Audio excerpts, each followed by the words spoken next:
Vëllezër të besimit, ju këshilloj në frikë respekt nga Allahun e madhruar, siç i takon atij dhe madhrisë së tij, dhe të mos vdesim vetëm duke qenë musliman.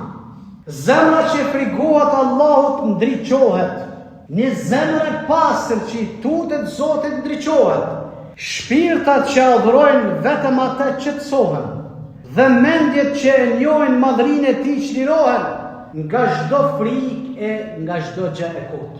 Me vullnetin e Zotit do të flas për mëkatin më të madh, do të flas për shirkun, mëkati më i madh që shkatërron njeriu, respektivisht e shkatërron besimin e muslimanit. Fillimisht në aspektin gjysor, fjala shirk vjen nga rënja e foljes sharake e gjuhës arabe që do të thotë të bësh ortak, ta ndash diçka me dikë, ti je ortak me dikë. Në aspektin terminologjik islam, shirku është ti shoqërosh Allahut dikë tjetër në atë që i takon vetëm atij. E përsëris, shirk është ti shoqërosh Allahut dikë tjetër në atë që i takon vetëm atij, siç është në adhurim. Krahas Zotit të adhurosh edhe diçka tjetër, qoftë çave, qoftë profet, qoftë xhami, qoftë çka të varr, qoftë gur mullini, e të ngjajshëm të adhurosh dikë tjetër krahas Zotit.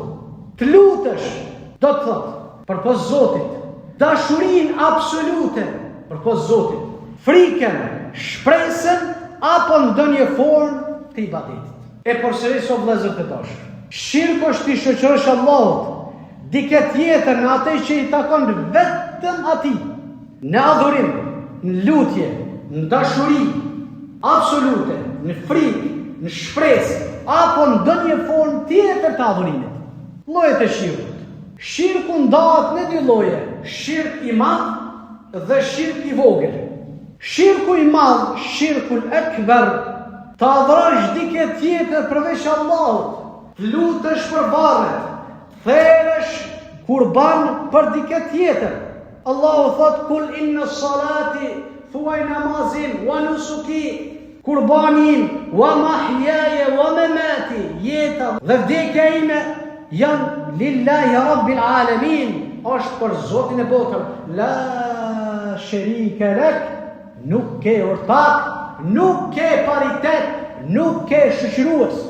Pra, ky lloj e nxjerr njeriu nga Islami dhe e bën të përhershëm banor të xhenemit, nëse nuk pendohet ai për këtë vepër. Allahu thot: Inna Allaha la yaghfiru an yushraka bihi wa yaghfiru ma duna dhalika liman yasha. Allahu nuk e fal atë që i bën shirk Zotit, por e fal çfarë do mëkati tjetër kënd të dojë. Pra shirku pa pendim nuk ka falje. Dhe shirku i dytë, shirku i vogël, shirkul asghar, kjo fjalë ose vepër që çon drejt shirku të madh, është i vogël po bëhet i madh, por nuk e nxjerr njeriu nga feja. Shembull është riaja, ta bësh bërit e veprave mu duk. Riaja mu duk. Çush i bën kjo mu duk shirku i vogël? Vjen xhami veç me të pa hallku, ndihmon të varfrit veç hallki me të pa, mu duk, se ki për Zot, s'ki kur fare bindjen krijuesit. Falesh, agjiron, çfarë do ibadeti, çfarë do adhurimi e bën vetëm për të tjerë. Kjo është shirk i vogël, personi nuk e nxjerr nga feja, veç është mëkat i madh. E shumë shirka të vogël, o rrezik me të quajtur shirku i madh. Prandaj duhet të pas edhe për shirkun e vogël kujdes. Shirku është mëkati më i madh, sepse është padrejtësia më e madhe. Pse mëkati më i madh me vetë shirku, sepse është padrejtësia më e madhe.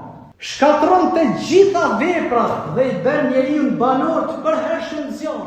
Është padrejtësia më e madhe, nga fakti se krahas Zotit po adhuron edhe një profet, edhe një gur, edhe një varr, edhe një bestutni, edhe një mal, edhe një fush, o çka do, i ngrirë, i langet qoftaj, ti krahas Zotit po adhuron edhe diçka tjetër. Prandaj ne muslimanët nuk adhurojmë askën tjetër. Felyabudu rabba hadhal bayt. Adhurojmë Zotin e Qabës. Ne muslimanët nuk e adhurojmë Qabën. Ne muslimanët nuk e adhurojmë xhamin. Ne muslimanët nuk i adhurojmë vorret. Ne muslimanët nuk i adhurojmë profetët. La nufarriqu bejna ahadin min rusuli. Nuk i dallojmë asnjën nga profetët. Amo themi që janë robët Zotit dhe dërguarit e tij. Xhamia është shtëpia e Allahut, vend që i të bën besimtarët për adhurim, po nuk adhurohet xhamia. Nuk adhurohet madje as varri për pejgamberin tonë alayhi salatu wassalam. Nuk adhurohet askush me të drejtë adhurimit, madje në shahadet e kemi. La ilaha illallah Muhammedur Rasulullah. Nuk ka të adhuruar me të drejtë adhurimi, se pa të drejtë adhurimi ka shumë. Nuk ka të adhuruar me të drejtë, përpos Allah dhe se Muhamedi është rob dhe dërguar i tij.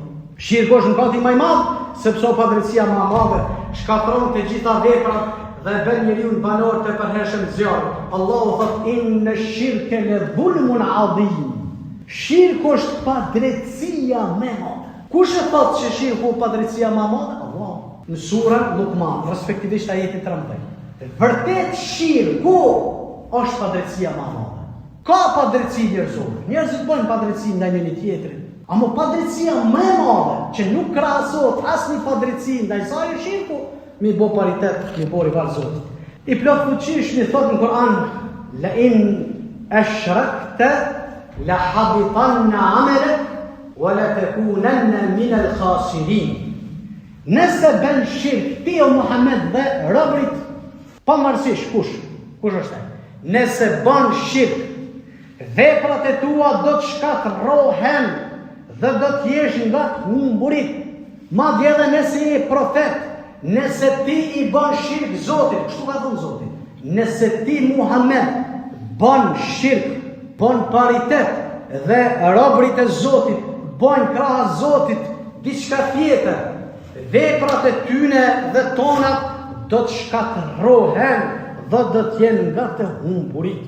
Zoti në Kur'an thot: "Innahu man yushrik billah faqad harrama Allahu alayhi al-janna wa ma'wahu an-nar." Kush i bën Allahut shirk, Allahu e ka ndalu xhenetin. E ka ndalu, ja ka bu haram Zoti atij xhenetin dhe vendi i tij do të jetë zjarri. Kush i bën Zotit shok, Zoti e ka ndalu për të xhenetin. Haram e ka bu për ta. S'ka për të xhenet. Nuk ka thonë për alkohol, nuk ka thonë për bigjas, nuk ka thonë për vrasje, nuk ka thonë për ato, nuk ka thonë për ato, ka thonë vetëm për shirk. Për ata thamë është padrejtia më e madhe. Ibn Mesudi radhiyallahu anhu ka thonë: të bësh shirk me Allahun është sikur se ti shoqërosh dikë në diçka që është vetëm e tij. Vetëm e tij është. Edhe namazi, edhe agjërimi, edhe haxhi, edhe zeqati, edhe çdo vepër që bëhet për Zot. Ibn Qayyim ka thonë, shirku është të shkatërrosh monoteizmin. Shirk do të thotë ta shkatërrosh monoteizmin. Po kalove prej monoteizmit kalon politeizëm. Shirk do të thotë ta shkatërrosh monoteizmin, ta rrezosh mbrojtjen që të mbron nga zjarri dhe të hapësh derën e shkatërimit të shpirtit. Ja hapësh derën e shkatërimit të shpirtit. Të i marim do argumente logjike o vëllezërit e mi me dashur e mi. Vetëm Allah na krijoi. Kush ta falje vlot? Allah, po beson në diçka tjetër që e ndihmon? Po beson që mjeku mundet m'ia marrë jetën? Mjeku sebepi, shkaku, arsyeja. Po beson që edhe buri, edhe druni, edhe rrota mullinit. Shekullin islami. Vetëm Allah na krijoi, na furnizon dhe na mban gjallë. Prandaj vetëm atij takon adhurimi. Idhujt, në thojza të shejt, dhe varret nuk posedojnë asgjë. Nuk mund të sjellin dobi asdom, ka vdekta, ta nuk sjellin dobi. Delni kështu, nuk sjellin dobi. Nuk bojnë ta dobi. Ta nuk bojnë dobi. Aq me pak neve gjallëve. Çka mund bëj vorri? Logjik. Me besu njëri me qenë vorraxhi. Vorri me beson, njëri ka vdek, nuk ka dhurohet. Allah thot: "Walladhina tad'una min dunihi ma yamliku min qitmir." Ata që i thirrni posti nuk zotojnë as levozhjen e bërthamës së hurmës. Tani që të në tash, mas namazit, a bon bra një bërthamë të hurmës me masjel, ti i deku. Ja, staj. Ma dhe shikon një rëndë. Shkon e ndërton një objekt, një kult, që ka dhe qoftë, një idhull dhe atë që ti beson. Qoftë ndërtet, qoftë hur, qoftë tru, qoftë statuj. Ti i ke ndërtua, po, e qush e me të selë dobi, a i me të shërua, a i me bo mira, a i me të arrit me bo shënimit, edhe na, pak si popull për doken që ditë që, po bojmë shpikje që asë një popull në globë nuk i ka posë. Na jemi bu ma të zotit pi shpikim do shpikje fenomenale që në shëron aj ose në shëron kjo. Leni mo kohar e kota, kotësira, bestutni. O vla, në dhime shëmbet pa iman, pa besim. Pa iman, pa besim. E aq ma keq kur përdoren njerëzit që nuk kanë dije, nuk kanë informacionin e duhur. Si të ruhemi vëllezër nga shirku? Duke mësu të uhidin, duke mësu njëshmërinë e Zotit, duke ditë që Allah është krijues, është furnizues, është rregullues, tauhid rububie, veçimi i Allahut në vetveten e tij. Tauhid uluhie, veçimi i Allahut në adhurim, vetëm ai meriton të adhurohet. Dhe askush tjetër. Të gjitha ibadetet e dukshme dhe të padukshme i takojnë vetëm atij. Dhe tauhid esma o sifat, veçimi i Allahut në emrat e tij të bukur dhe cilësitë e tij të larta dhe të përsosura. Ai ka emra të bukur, ka cilësi. 99 emrat e përmendën në Kur'an, po dhe të tjerë që nuk e në përmendën në Kur'an, po e në përmendën në përmes hadithet, ne i besojmë emrat dhe sifatit, cilësitë e Zotit. Prandaj duke mësu tauhidin dhe duke kuptu të drejtën e Allahut, a është e drejtë e robit, kjo është drejtë e Zotit. Agjerimi është drejtë e Zotit, a është e robit. Drejtë e Zotit, na për ka gjojnë. Namazi për kam, për Allah, zeqati për Zotit. Dhikri, tesbihi, tahlili, subhanallah, alhamdulillah, Allahu akbar, të gjitha adhurime janë e drejta krijuesit. E dyta, duke qëndruar larg nga çdo formë e shirkut si amuleteti. Çka i bën kjo? Amuletet do të thotë ta besosh një objekt që mbron një person nga telashe. Po beson që një objekt të mbron nga telashe. Qoftë hajmeli, qoftë, çka do qoftë, ky më bën mirë. Ky hoç kur e vendosi këta a marr një rrugë, kjo është shirku. Domethënë beson që diçka mund të sjellë dom dhe dobi. Objekt e ke ndërtu vet, e ke marrë vet. Ta ka marrë një sirbas, shkut kush do qoftë. E treta, duke i rinovu sinqeritetin tonë çdo ditë. Çdo ditë duhet me qenë më të sinqert se sa ditën tjetër. Sot e kom bo një punë për hatër, zot, njëse një punë tjetër, sinqerisht i bon punë. E katërta, duke bë dua, gjithmonë du të me bë dua që mos më ranë shirk. O Allah, o krijues, kërkoj strehimin të këti që të mos bëj shirk ty. Kërkoj strehim të ti që ty mos me bo shok. Me diçka që e di, dhe kërkoj falje prej teje me atë që nuk e di. Boj me gabu, po nuk e di. Kërkoj mbrojtje nga ti që të mruash në atë që se di. Do t'i folim edhe do fjalë prekse që e prekim zemrën tonë si musliman.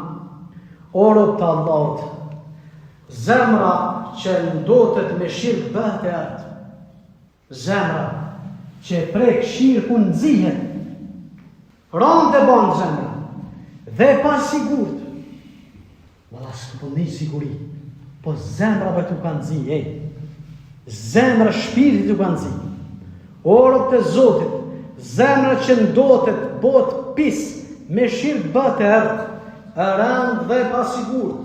Shpirti që largohet nga tauhidi humbë qetësinë. Edhe nëse ka pasuri, lavdi dhe pushtet, ka pushtet madh, po ajo s'o zemrë si të duhet. Ndërsa zemra që thot me sinqeritet, La ilaha illallah. Sinqerisht të thot këtë fjallë. Zemra që e thot këtë fjallë, la ilaha illallah, është zemra që gjenë qëtësi, është zemra që busqesh, edhe vështërsia që nuk i frigohet asgjë përveç Allahut. Si tutet kjo zemër kërkuj. Pse vë si tutet kjo zemër? Po thot la ilaha illallah, ky tutet pi kërkuj, e shpëri Zotit. Ruani këtë thesar, gjonë ma të shtrajt, o musliman, e keni të uhidin. Ma të shtrajt e në gjohë që e keni, nuk ka thesar që mund të paguj ato që e keni ju, që e njihmi Zotin, hak. Ma të shtrajt e ne keni, qëto me hup, ma të shtrajt e, qëka me hup atër, qëka mbetet me hup, qëka mbetet shti. Ruani gjenë më të thesarin, më të shtrajt, sepse ajo është qelësi i xhenetit. A di pëso është ma shtrajt ato uhidin, so është qelësi i xhenetit. Ki të uhid, kene shmerit Zotit hinë xhenet. Banë Allah të shirë. Allah në arrujt, Allah në forcoft, Allah në mbrojt. E kule ma të smonë, astaghfirullah, hadi u lëmë. Alhamdulillah, wassalatu, wassalamu ala men la nebije gat. E falendrojmë Allah, salatu e salami dërgojmë pejgamberi ton, alayhi salatu e salam. Qëllimi i dërgimeve të pejgamberve, o vëllezër besimtar, Allah i madhrishëm nuk ka dërgu pejgamber dhe librat e tij kot. Nuk ka nërë pejgamber kot këtu vesh mund sjellë. Thuhet që 120.000 pejgamber ka pas toka. Nuk ka nërë ta kot, por ka nërë ta me një mision. Cili është ajo misioni? Qëllimi kryesor i dërgimit të tyre ka qenë që njerëzit tua mësojnë tauhidin, njëshmërinë e Allahut. Ja, o popullin, e budullah, adhuroni Zotin. O popull, adhuroni vetëm Zotin. Kjo u konë moto e tyne, thirrja e tyne për bashkët. Allahu thot, وَلَقَدْ بَعَثْنَا فِي كُلِّ أُمَّةٍ رَسُولًا أَنِ اعْبُدُوا اللَّهَ وَاجْتَنِبُوا الطَّاغُوتَ. Ne dërguam në çdo popull të dërguar. Çdo popull ka thonë Allah i shuam të dërguar, thirrës. Çka u konë moto e tyne, thirrja e tyne? Çka kanë thirrë ata? Adhuroni vetëm Allahun dhe largonu nga të gjitha adhurimet e rrajshme. Adhuroni vetëm Allahun dhe largonu nga të gjitha adhurimet e rrajshme. Kjo konë thirrja e profetëve. Pra, thelbi i thirrjes së të gjithë pejgamberëve ka qenë që njerëzit të nxjerrën nga adhurimi i krijesave tek adhurimi i krijuesit të tyre. Çka është qëllimi i fesë tonë? Monitesë, një nxjerr njerëzit nga adhurimi i të kotës në adhurimin e krijues. Këtë pe kërkojnë. As s'ju kërkohet këtu me dhonë pare, as me na dhonë pare, as me marë grada, as me marë pozicione, as pozita. Tu keni janë me adhuru Zotin. Pse shkon xhami me adhuru Zotin? Mirë, tonë po shkojnë ajet tjetër të. Po shkon xhami me adhuru vetëm Zotin. Po shkoni me adhuru xhamina? Jo, vallaj. Xhamia është pe, xhamia i betonit, ky marun, blok. Cement, nuk adhurohet kjo nuk adhurohet. Qabja nuk adhurohet. Omeri radiallahu anhu ka drejtu gurit zi. Edhe pse është i zbritur te xhenetit. Ka thonë, o guri zi, o guri qabës, unë e di që ti e guri. Po mos te kisha pa dërgumin e Zotit të prek, unë nuk kisha me të prek. Se di që nuk bën dobi. Nuk sjell dobi guri qabës. Ne adhurojmë Zotin e qabës. Jo gurin e qabës. Pra që ta njerëz du të kuptojnë misionin dhe të vërtetën e kësaj feje hynore. Pejgamberi sallallahu alaihi wasallam ka thonë, el anbiya'u ikhwatun li allatin dinuhum wahid. Pejgamberët janë vëllezër nga baba. Feja e tyre është një. Pejgamberët janë vëllezër, amo një feje kanë. Pejgamberët e Zotit nuk i kanë pas shumë fena, që në bo shumë besime dhe bestuti. Një feje kanë pas pejgamber. Allah në toke ka zbrit vetëm një feje. Ajo është islami. Njeri ju parë konë më wahid. Njësues i Zotit. Njeri ju baba i këtë njerëzimit dhe respektivisht edhe nona njerëzimit, Ademi dhe Hava. Ka qenë më wahid, njësues i Zotit. Pra mesazhi i tyre ishte një, la ilaha illallah. Nuk ka të dhuruar me të drejtë përveç Allahut. O vëllezër besimtar, mos lejo që zemra tua të prishen nga shirku. Mos lejo zemra jote mu prish nga shirku. Mos lejo që shpirtat tua të ndoten madhurime përveç Allahut. Kjo është betejë më e madhe njeriu. Lufta më e madhe njeriu në këtë tokë, cila është të pastrojmë tauhidin e tij dhe ta mbrojmë zemrën vetëm në Allah. Betejë më e madhe muslimanëve është tauhidi, me njoft Krijuesin, me veçua vetveten e tij, në adhurim dhe në emrat e tij të bukur dhe cilësitë e tij të larta të posuesa. E ta mposhtin kotën, shirkun, ta besojmë Krijuesin siç duhet dhe ta mposhtin kotën. Kjo betejë më e madhe. Prandaj këtë betejë kur e humbim, kur shejtani bëhet më i fortë se na. Na zbukuron gurin, na zbukuron xhamin, na zbukuron sheshin, na zbukuron ato dhe ato, edhe shkojnë njerëzit e shekullit 21. Pak që tu po preki diçka, çka me bo, pa i ka me fol. Po çka tjetër? Pa i shohet goja. E për ata që folin shumë, a i shohet aty, na i nalet pak. Shiko besutni. Shiko ignoranca po më çudi, po më habi. Ignoranca njerëzore. Pra da në falenderoni Zotin që e keni kuptuar vërtet. Boni ushtar të drejtë, të sinqert të Zotit e gjithësisë. Zbatoni urdhresat e Perëndisë. Ndaloni nga të gjitha ndalesat që i madhi Zoti ka ndaluar për ne. Jo na, i madhi Zoti ka bëu haram të ndaluar për ne. O Zot, falna ne, fali familjarët tanë, ndihmoj varfënjakët në mesin tonë, o Zot ndihmo Kosovën tonë, o Zot na mbroj nga çdo çytje, nga çdo besutni, nga çdo e kotë, na pastro zemrat tona, ashtu siç pastrohet rroba e bardhë nga dytësira. O Zot, fali dhe ndihmoj ata vëllezër dhe ato motra që po vuajnë nga vujtjet njerëzore të njerëzve, nga luftat, nga konfliktet, nga gjakderdhja. Zot ndihmoj aty në të shkret, aty në të ngrat, ka nevojë për ushqim, ka nevojë për shërim, ka nevojë për lutjet tona që dalin nga zemra, sepse na jemi popull që më së shumti e kemi vuajt edhe dim çka do të thotë robëria, edhe dim çka do të thotë gjakderdhja, edhe dim çka do të thotë e keqja. قولوا ما تسمعون واستغفر الله لي ولكم عباد الله ان الله وملائكته يصلون على النبي يا ايها الذين امنوا صلوا عليه وسلموا تسليما اللهم صل على محمد وعلى ال محمد كما صليت على ابراهيم وعلى ال ابراهيم في العالمين انك حميد مجيد عباد الله ان الله يامر بالعدل والاحسان وايتاء ذي القربى وينهى عن الفحشاء والمنكر والبغي يعظكم لعلكم تذكرون ولذكر الله اكبر والله يعلم ما تصنعون واقم الصلاه